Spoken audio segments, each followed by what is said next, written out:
여러분, 그 성경에는 그 예수님을 만난 많은 사람들의 그 이야기가 있습니다.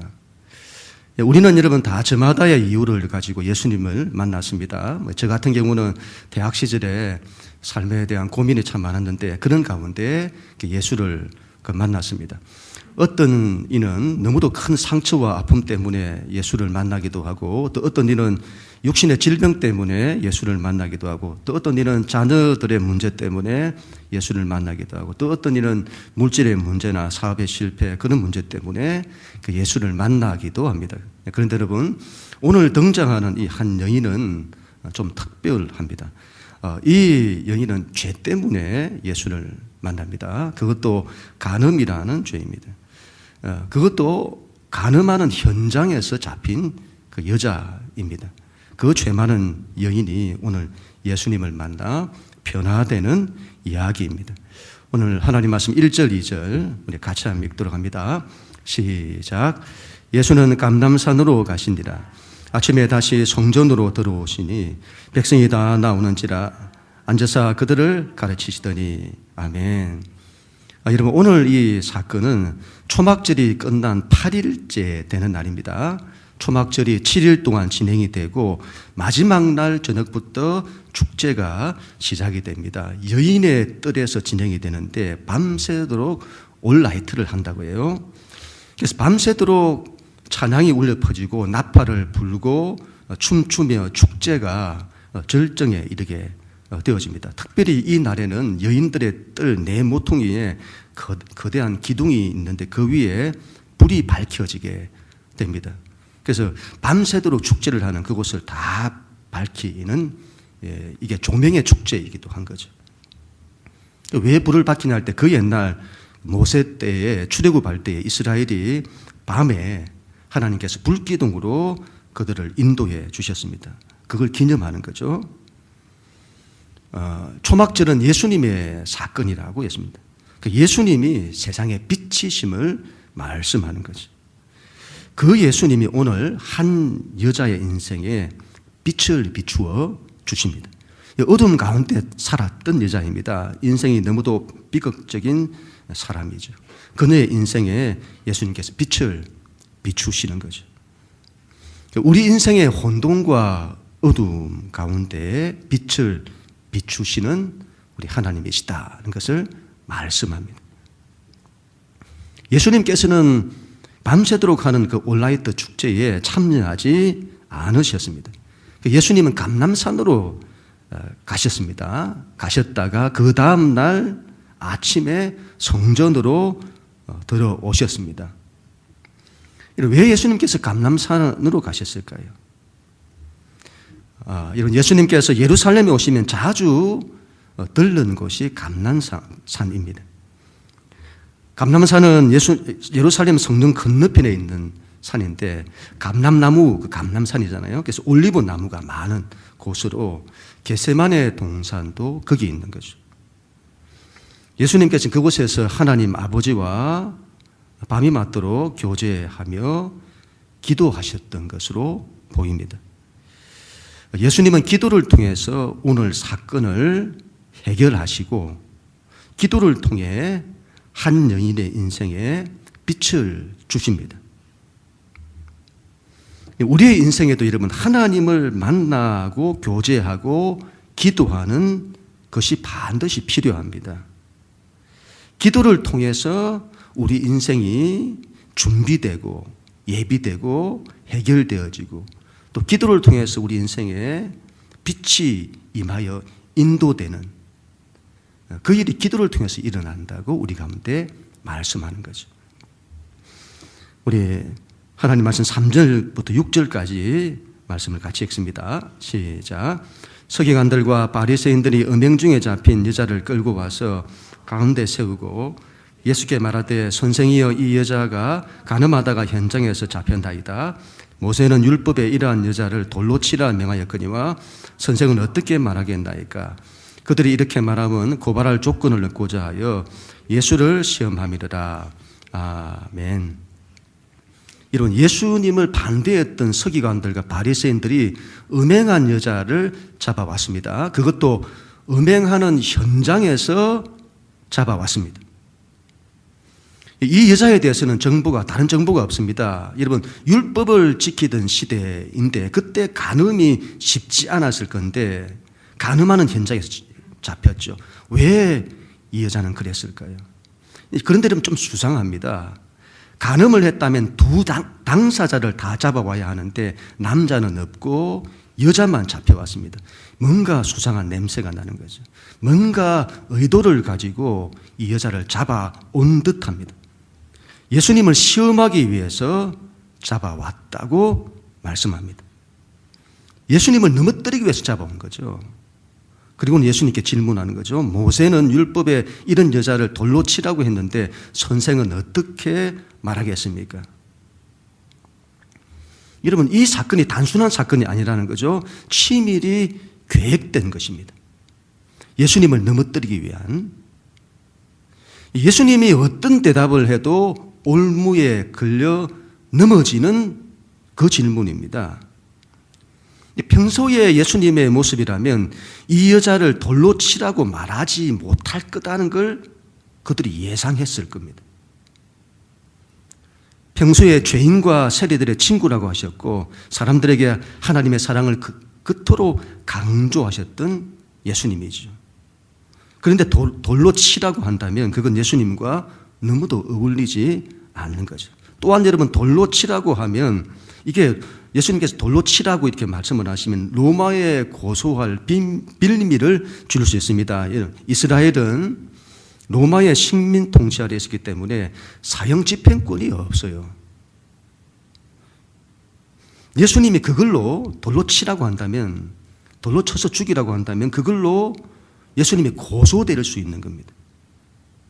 반면에 여러분, 돌로 치지 말라고 말씀을 하신다면 모세의 율법을 어긴 게 되는 것입니다. 그래서 율법을 어겼다고 해서는 그곳에 있는 사람들이 다 들고 일어나서 예수를 반대했을 겁니다. 여러분, 그래서 이건 여러분 이래도 걸려들고 저래도 걸려드는 외통수를 친 거죠. 여러분, 우리는 여기서 당시 이 바리새인과 서기관들로 대표되어지는 이 유대인들의 그 폭력성을 보게 됩니다. 그들의 목적은 이 여인에게 있지 않습니다. 그들의 목적은 오로지 예수에게 있습니다. 여자는 희생양이죠. 자기들의 목적을 위해서, 예수를 잡기 위해서 그 여자를 의도적으로 찾아서 잡아온 것입니다. 자신들의 목적을 위해서 수단과 방법을 가리지 않는 거죠. 여러분, 이 여자를 한번 보세요. 그녀의 음행은 잘못된 것입니다. 그걸 부정할 수가 없어요. 그런데 여러분, 이 여자가 온 대중 앞에 세워집니다. 자신의 벌거벗은 수치가 온 대중 앞에 다 드러나는 거죠. 그곳에 있는 수많은 사람들의 심판과 정죄의 말이 자기에게 쏟아지고 있는 겁니다. 더러운 여자라고. 포토라인에 세워진 거죠. 온 국민들이 다 볼 수 있도록. 여러분, 그 수치를 뭘로 말할 수 있을까요? 이 수치를 이 여인이 어떻게 견딜 수가 있을까요? 그래서 사람들이 이러한 수치감이나 모멸감에 막닥뜨리면 견딜 수가 없는 거죠. 그래서 자기의 생명을 끊기도 하는 것입니다. 여자는 희생양이고 타겟은 예수님께 있습니다. 우리는 여기서 인간의 폭력성을 보게 되는데 한 여인을 폭력하는 그 폭력성을 넘어서 하나님을 폭력하고 하나님의 아들을 폭력하는 그 폭력입니다. 여러분, 하나님을 믿는다는 그들이 하나님의 아들을 폭력하는 거예요. 하나님의 법을 가졌다는 그들이 그 법을 가지고 사람을 살리는 일을 하지 않고 사람을 폭력하고 죽이는 일을 하는 거예요. 더 나아가서 하나님의 아들까지 폭력하는. 뭘 말씀하는 거죠? 인간이 여러분 뭘 만들어내는지를 말씀하는 겁니다. 인간은 죽이는 일을 하는 거예요. 죽이는 일을. 그 인간에게 하나님의 법을 줘도 그 법을 가지고 사람들을 죽이는 일을 한다 이 말이에요. 그들에게는 하나님의 성전을 줘도 그걸 가지고 강도의 소굴로 만든다는 거죠. 그게 인간이다 이 말입니다. 예수님께서 이렇게 말씀을 하세요. 너무도 유명한 말씀이죠. 6절 우리 후반절부터 9절까지 같이 한번 읽도록 하겠습니다. 시작. 예수께서 몸을 굽히사 손가락으로 땅에 쓰시니 그들이 묻기를 맞이 아니하는지라.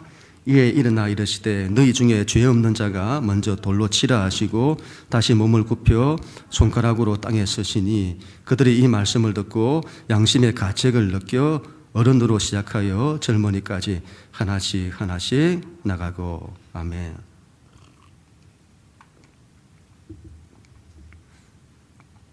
예수님께서 너희 중에 죄 없는 자가 먼저 돌로 치라.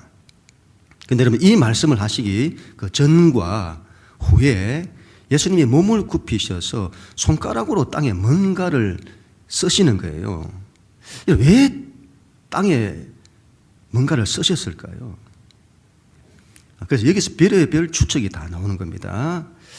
예수님이 생각할 시간을 가지기 위해서 그러셨나? 아니면 숨을 고르기 위해서 그렇게 하신 건가? 더 궁금한 것은 뭘 쓰셨느냐는 거예요. 뭘 썼느냐. 랍비 가말리엘의 문헌에 이런 게 나온다고 하는데 하나님이 용서하지 않는 사람이 있는데 바로 교만한 사람이다. 그래서 다니엘 7장 10절에 나타난 교만한 자에게 임할 심판의 말씀을 쓰셨다. 그렇게 말하기도 해요. 그걸 쓰셨나? 정확한 건 여러분 아무도 모릅니다. 이건 여러분 제 생각입니다만 땅에 뭔가를 쓰시고 일어나셔서는 죄 없는 자가 먼저 돌로 치라고 하셨기 때문에 그 말과 관계가 있다고 봐요. 또 하나의 추측은 이 사건이 초막절에 일어난 거잖아요. 초막절의 의미와 관계가 있을 거다. 초막절은 여러분, 오순절은 그 옛날 모세 때 이스라엘이 시내산에서 하나님의 율법을 받은 그때를 기념하는 게 오순절인데 이 초막절에는 그 율법을 낭독하고 그 언약을 재갱신하는 절기이기도 합니다. 그래서 이거는 언약의 재갱신 아닌가.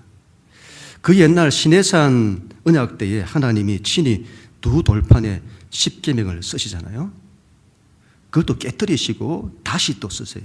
그때 하나님의 손으로 친히 율법을 돌판에 기록하는 거죠. 그와 같이 하나님이신 예수님이 땅에 손가락으로 그 계명을 쓰시는 거다. 마태복음의 산상수훈에 예수님이 이런 말씀을 하세요. 마태복음 5장 21절 22절에는 옛사람에게 말한 바 살인하지 말라. 옛사람에게 말한 바 살인하지 말라. 이 말은 옛 계명, 옛 율법에 살인하지 말라는 걸 너희가 들었다.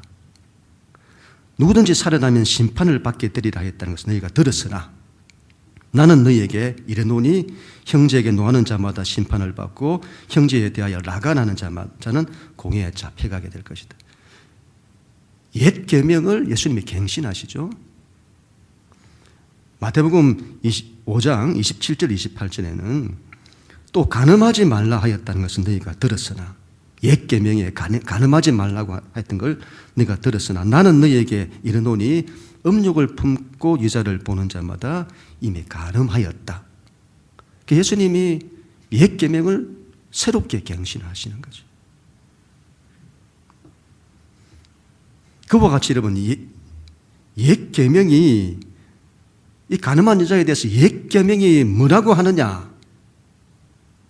돌로 쳐서 죽이라 했다. 그래서 돌로 쳐서 죽이라고 쓰시는 거죠.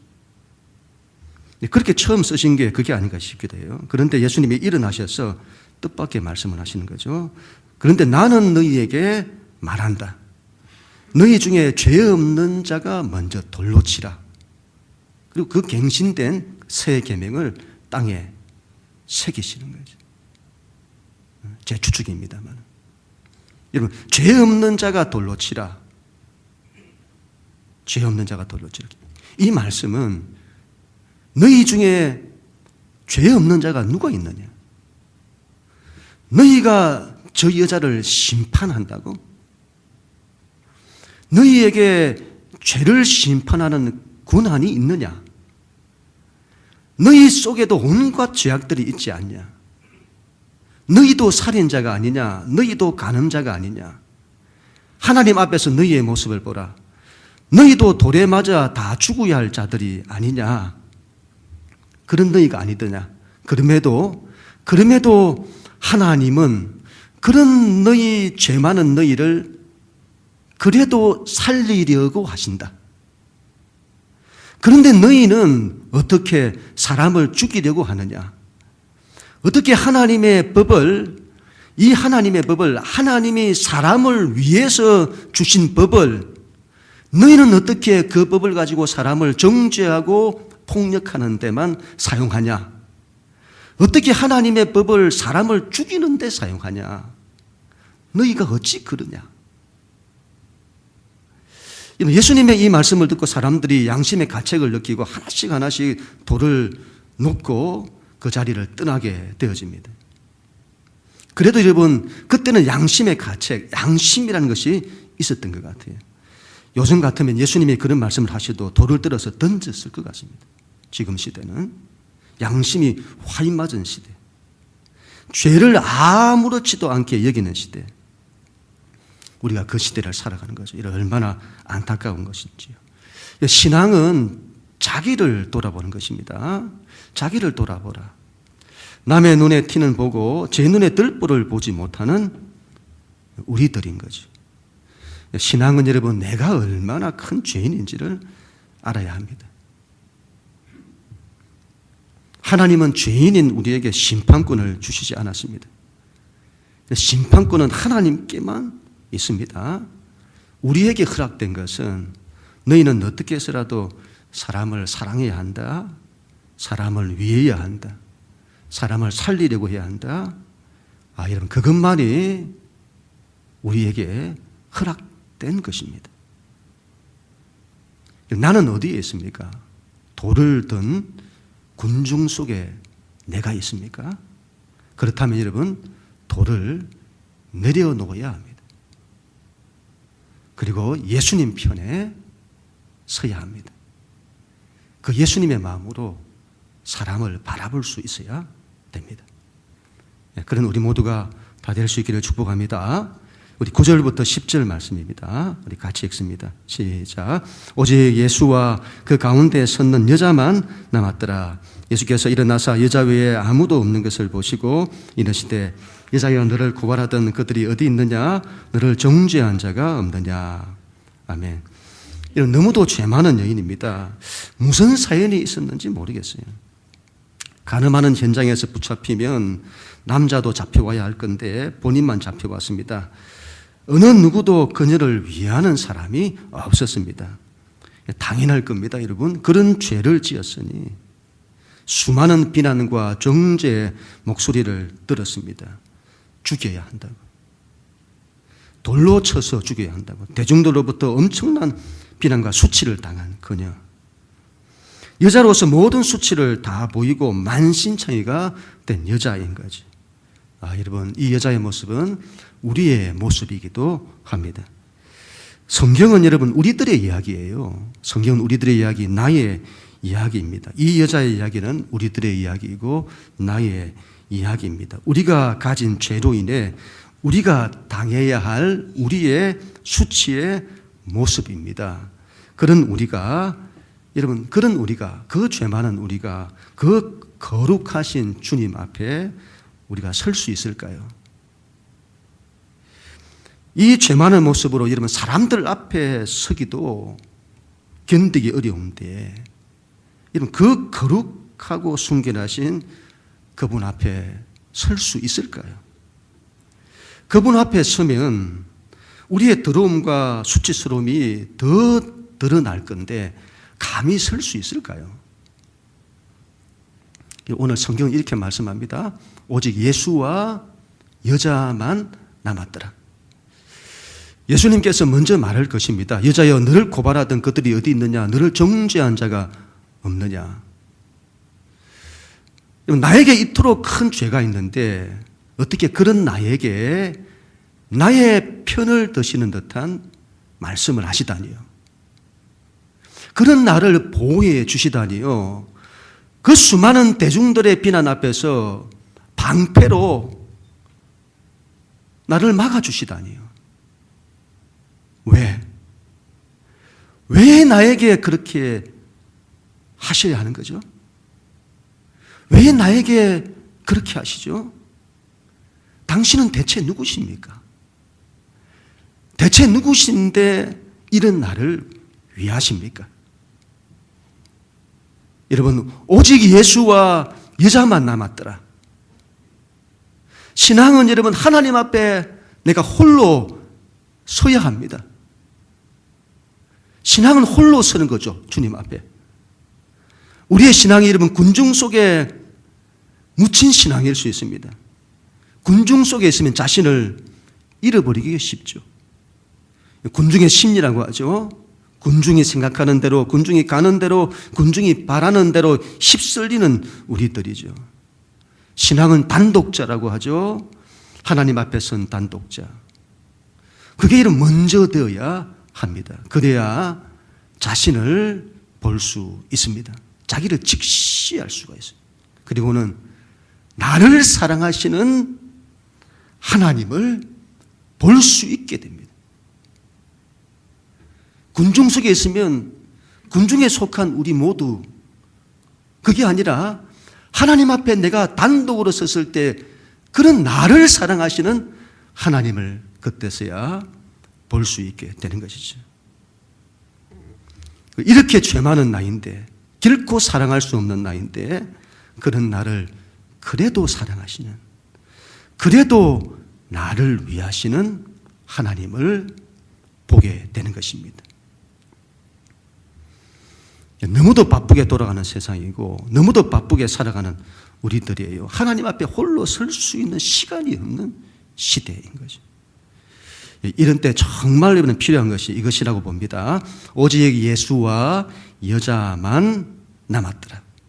오직 예수와 나만 남았더라.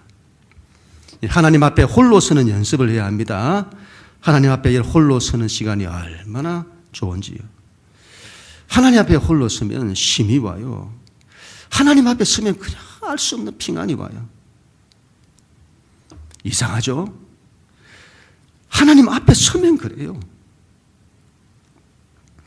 이런 못난 날일지라도 받아주시는 그분이 너무 좋습니다. 평화가 오죠. 안식이 옵니다. 그분 앞에 서면 그분의 그토록 큰 은혜와 사랑이 와요. 그럼에도 불구하고 나를 사랑하신다고 하세요. 그 사랑이 좋은 거죠. 그분의 그 크신 은혜와 사랑, 그 사랑을 그분 앞에 설 때마다 받는 거죠. 얼마나 좋은지. 이 세상에 우리 하나님 같으신 분이, 그와 같은 신이 없는 겁니다. 예수님이 그걸 보여주시는 거죠. 하나님 같으신 분이 없다고. 그 하나님 앞에 서야 한다고. 여러분, 이 여자가 있는 자리가 우리의 자리인 줄 믿습니다. 오직 예수와 나만 남았더라. 그런 우리 모두가 다 될 수 있기를 축복합니다. 마지막으로 11절 말씀 우리 같이 읽습니다. 시작. 대답하되 주여 없나이다. 예수께서 이르시되 나도 너를 정죄하지 아니하노니 가서 다시는 죄를 범하지 말라 하시니라. 아멘. 예수님 마지막으로 이렇게 말씀하시죠. 나도 너를 정죄하지 않는다. 가서 다시는 죄를 범하지 마라. 이 여자의 죄에 대해서 여러분 예수님 너무 쉽게 넘어가는 것 아닐까요? 간음죄를 범하고 현장에서 잡힌 사람인데 나도 너를 정죄하지 않는다? 율법을 깨트리는 말씀 아닐까요? 죄를 눈 감아주는 것 아닐까요? 그렇지 않다고 봅니다. 다시는 죄를 범하지 말라고 말씀하시는 걸 볼 때에 죄를 가볍게 여기신 말씀이 아니라고 봅니다. 이 말씀은 하나님 아버지께서는 절대로 하실 수 없는 말씀입니다. 제가 여러분, 이 말씀은 하나님 아버지께서는 절대로 하실 수 있는 말씀이 아니다. 왜냐할 때 하나님 아버지는 공의의 하나님이신 겁니다. 그 하나님의 공의는 굉장히 엄한 겁니다. 하나님의 공의는 어떤 죄일지라도 그냥 넘어가실 수 없는 거예요. 넘어갔다고 하면 어떤 죄를 그냥 넘어갔다 그렇게 한다면 하나님은 하나님으로서의 자격을 상실하는 겁니다. 통치자가 자기의 어떤 척근에 누구의 어떤 죄를 눈 감아줘 부렸다. 그러면 그건 통치자의 자격을 상실하는 거예요. 하나님도 마찬가지입니다. 이 말씀은 하나님 아버지는 하실 수 있는 말씀이 아니에요. 아들만이 하실 수 있는 말씀입니다. 예수님의 십자가에서도 이런 말씀을 하셨습니다. 누가복음 23장 34절에 당신이 죽이려고 했던 그 사람들에 대해서 이에 예수께서 이르시되 아버지 저들을 사하여 주옵소서 자기들이 하는 것을 알지 못함이니이다 하시더라. 이런 말씀은 오로지 하나님의 아들 예수 그리스도만이 하실 수 있는 말씀입니다. 예수님께서 우리의 죄에 대한 용서를 아버지께 구하는 거죠. 그냥 넘어가 달라는 말씀이 아니라 당신의 십자가 죽음으로 우리의 모든 죄를 당신이 대신 지시고 당신의 목숨을 희생하여 저들을 용서해 달라고 기도하시는 거죠. 나도 너를 정죄하지 않는다. 나는 너를 심판하기를 원치 않는다. 나는 너를 살리기를 원한다. 나는 너가 회복되기를 원한다. 나는 너가 하나님께 돌아오기를 원한다. 나는 너가 나를 통해 죄의 문제를 해결하기 원한다. 여러분, 예수님의 이 말씀은 하나님의 마음이 어디 있는지를 우리 가운데 보여주는 거죠. 요한복음 3장 16절에서도 이렇게 말씀하셨잖아요. 하나님이 세상을 이처럼 사랑하사 독생자를 주셨으니 이는 그를 믿는 자마다 멸망하지 않고 영생을 얻게 하려 하심이라. 하나님이 그 아들을 세상에 보내신 것은 세상을 심판하려 하심이 아니라 그로 말미암아 세상이 구원을 얻게 하려 하심이라. 이 하나님의 마음이 여기에 있는 겁니다. 나도 너를 정죄하지 않는다. 나는 너를 용서하기를 원한다. 나는 너를 살리기를 원한다. 이게 하나님의 아들이신 예수 그리스도의 마음이고 아버지 하나님의 그 마음이시는 겁니다. 여러분, 이 여인은 이 주님의 말씀에 어떻게 반응을 했을까요? 나중에 이 여인은 어떻게 되었을까요? 예수님을 따르는 많은 여인들이 있었습니다. 아마 그들 가운데 가장 먼저, 가장 앞서서 예수님을 따르지 않았을까 싶습니다. 왜요? 용서를 많이 받은 사람이 더 사랑하는 법입니다. 그토록 큰 죄를 지었는데 그런 나를 그래도 사랑해 주시고 그래도 용서해 주시고 당신의 목숨까지 내어주시면서 나를 살리시기를 원하시는 주님. 그 주님을 이 세상 누구보다 어느 것보다 더 사랑했을 겁니다. 이 여인은 예수님을 만나 인생이 바뀌는 거죠. 예수님께서 이 여인의 인생에 빛을 주시는 겁니다. 성경에서 여자는 교회 공동체에 예수님의 신부된 우리를 상징합니다. 이 죄 많은 여인은 우리의 모습이죠. 나의 모습입니다. 이렇게 죄 많은 나를 사랑하시는 주님이십니다. 그런 우리의 인생을 바꾸어 주시는 주님이시죠. 이 일이 여러분 초막절 8일째 관제 축제 때에 일어났다는 것을 기억해야 합니다. 여인의 뜰 사방에 큰 횃불을 밝히고 밤새 축제를 벌였던 그때 그 아침에 일어난 사건입니다.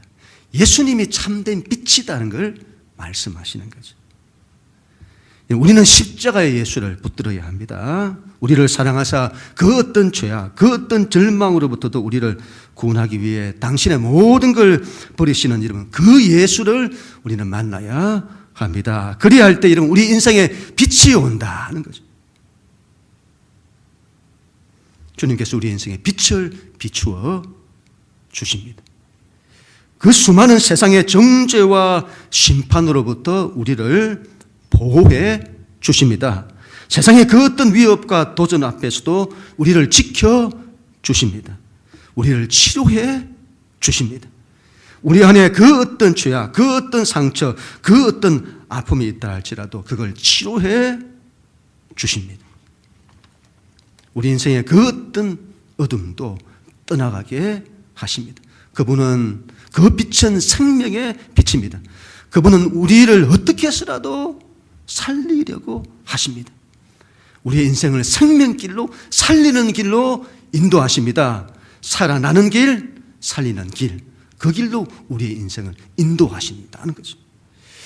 주중에 이르면 새벽기도 큐티 말씀에 누가복음 15장에 그 유명한 이른 양의 비유, 이른 드라크마의 비유, 이른 둘째 아들에 대한 비유를 함께 나누었는데, 이러면 아버지의 집을 떠난 둘째 아들의 이야기를 묵상하면서 참 많은 은혜를 받았습니다.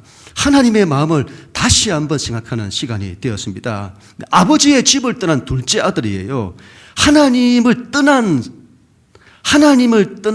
세상 사람들을 상징하는 겁니다. 이방인들, 세상 사람들을 상징하죠. 그들을 하나님께서는 죄인이라고 정죄하고 심판하시는 것이 아니라 그들도 내 아들이라고 말씀하는 거예요. 내가 잃어버린 내 아들, 내가 잃어버린 그들은 둘째 아들이라고 하는 거죠. 믿는 우리는 하나님 집에서 잘 믿고 있는 첫째 아들이고, 하나님 알지 못하는 세상에 있는 자들, 하나님은 저들도 내 아들이다, 내 둘째 아들이라고 말씀하는 거죠. 그리고 그 아들이 돌아오기를 매일같이 손꼽아 기다리시는 우리 하나님 아버지이신 거죠. 그 아들이 돌아왔더니 얼마나 기뻐하시는지. 우리는 여러분 이 하나님께로 돌아가야 합니다. 그 하나님께로 돌아가기만 하면 우리 인생의 빛이 되어 주십니다. 결론을 맺습니다. 이런 사람을 함부로 우리가 정죄하고 폭력하지 마십시다. 돌을 든 군중이 되지 마십시다.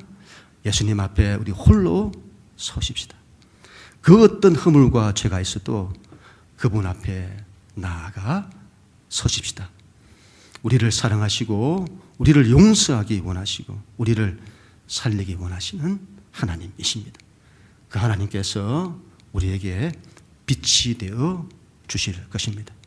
우리의 방패가 되어 주실 것입니다. 우리를 지키고 보호해 주실 것입니다. 우리 인생의 빛을 주실 것입니다. 그 길을 인도해 주실 것입니다. 우리의 인생을 살리실 것입니다. 그 주님만을 붙들고 우리가 한 주간을 사십시다. 여러분 그 주님 붙들고 믿음으로 일어서십시다.